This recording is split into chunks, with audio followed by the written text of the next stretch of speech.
আমাদের খরগোশটা কি সুন্দর খাচ্ছে, রুটি খাচ্ছে। ওকে দিয়েছি রুটি ছিঁড়ে, খাচ্ছে কি সুন্দর।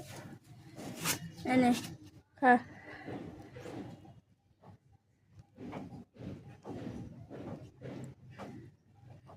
ঠিক আছে, কি কিউট।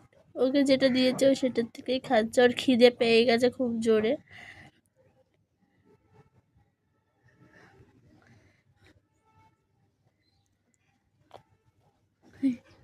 এনে খা।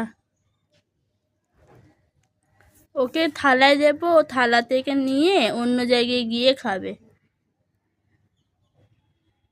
খেয়ে নে, হ্যাঁ পুরোটা খাবি। এর নাম হলো চিনু। এর নাম চিনু না, মিনু। চিনুটা গাইস ওর ছেলেটা। এটা হলো মেয়ে খরগোশ। আর একটা খরগোশ ছিল, ওটা মরে গেছে, কুকুর খেয়ে ফেলেছে ওকে। আর একটাই আছে, কি সুন্দর করে খাচ্ছে।